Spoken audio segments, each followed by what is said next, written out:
Good morning all of you. Power plant engineering के unit 1 पढ़ रहे हैं जिसमें हम लोग को थर्मल पावर प्लांट के बारे में पढ़ना है। आज लेक्चर 9 है जिसमें हम लोग कूलिंग टावर के बारे में पढ़ेंगे। फर्स्ट लेक्चर में थर्मल पावर प्लांट, सेकेंड में बॉयलर, थर्ड में सुपर हीटर, फोर्थ में टरबाइन, लेक्चर 5 में इकोनोमाइजर, लेक्चर 7 में एयर प्रीहीटर, 7 में ड्राफ्ट सिस्टम, 8 में कंडेंसर। आज हम लोग लेक्चर नंबर 9 में कूलिंग टावर के बारे में पढ़ेंगे। कूलिंग टावर क्या होता है, इसको अच्छा से हम लोग समझेंगे कि कूलिंग टावर क्या होता है। कूलिंग टावर होता है, कूलिंग टावर के काम क्या होता है, जो कंडेंसर क्या करता है, जो स्टीम आते रहता है टरबाइन से उसको वार्म वाटर में कन्वर्ट करता है। और ये जो वार्म वाटर होता है क्या होता है, warm water, warm water, warm water मतलब हॉट वाटर कह सकते हो। वार्म वाटर उसको एक नॉर्मल वाटर में यानी फीड वाटर में, नॉर्मल वाटर में कन्वर्ट कर देता है, जिसका हम लोग क्या कर लेते हैं, री यूज कर लेते हैं वार्म वाटर को नॉर्मल वाटर में। यह एक जैसे हम लोग इसको पहले समझ लेते हैं स्ट्रक्चर के क्या होता है। जैसे ये मेरा कूलिंग टावर है, अब इसके टॉप में क्या है, हॉट वाटर आएगा। कहां से आएगा, हॉट वाटर, यह हॉट वाटर इनलेट, ये आएगा कंडेंसर के थ्रू, कंडेंसर से। और क्या होता है, जो हॉट वाटर है वो स्प्रे स्प्रे नोजल होता है, स्प्रे फव्वारा के थ्रू वो हॉट वाटर, यहाँ नीचे क्या होता है, कूल वाटर होता है। क्या होता है, कूल वाटर। और ये यहाँ से क्या हो रहा है, एयर इनलेट, एयर इंटर कर रहा है, मतलब जो हवा इनलेट कर रहा है, नेचुरल हवा। और ये कहाँ होता है, यहाँ पे वाटर है, यहाँ पे एयर है। जब उसको अति हॉट वाटर को हम लोग स्प्रे नोजल के थ्रू यहाँ पे छिड़काव करेंगे तो क्या हो जाएगा, ये एयर के कांटेक्ट में आया, किसके कांटेक्ट में आ जाएगा, एयर के कांटेक्ट में। जिससे क्या होगा, जिससे वो वार्म वाटर जो होता है नॉर्मल वाटर में कन्वर्ट हो जाता है। और फिर यह नॉर्मल वाटर कहाँ दे चला जाता है, फीड वाटर स्टोरेज में, फिर वहां से इकोनोमाइजर में।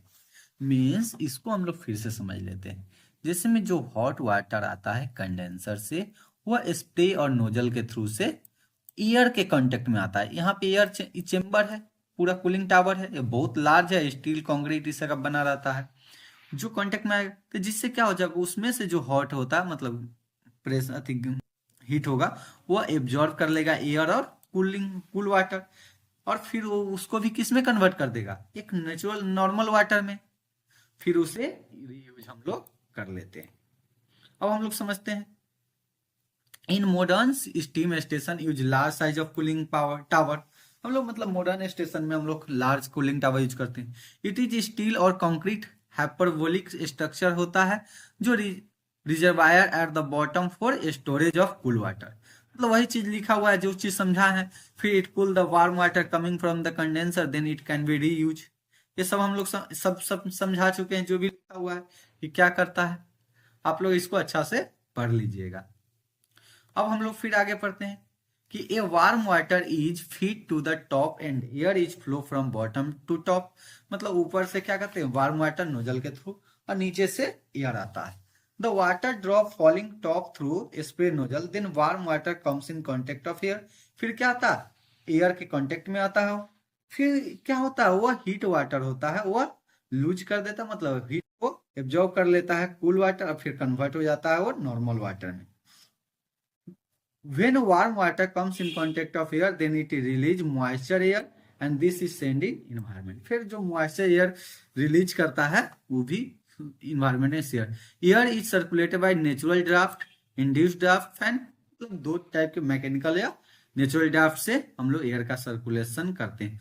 अब बात करते हैं, उसी में टर्म आ जाता है स्प्रे पॉइंट। क्या होता है, it consists of water tank in which hot water is distributed by pipe through each spray in air through nozzle। Spray point मतलब एक नहीं समझ समझ लो कि जो होता है, हम लोग नहाते हैं तो ऊपर में क्या होता है, जब नहाने के लिए जो अति चालू करते हैं उसको स्प्रे लिखा ही रहता है, जो छोट एकदम पानी क्या आता है, एकदम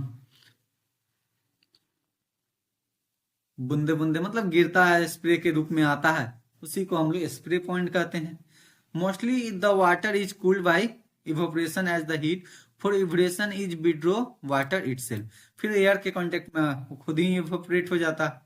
इन evaporator raw water is evaporated by using extracted steam and vapours so produce may be condensed to give spread of pure distil water. फिर क्या होता है, इवोपरेट करके ही हम लोग क्या करते हैं, प्योर डिस्टिल वाटर हम लोग प्राप्त करते हैं। अब लेक्चर नंबर 10 में हम लोग कोल हैंडलिंग के बारे में पढ़ेंगे।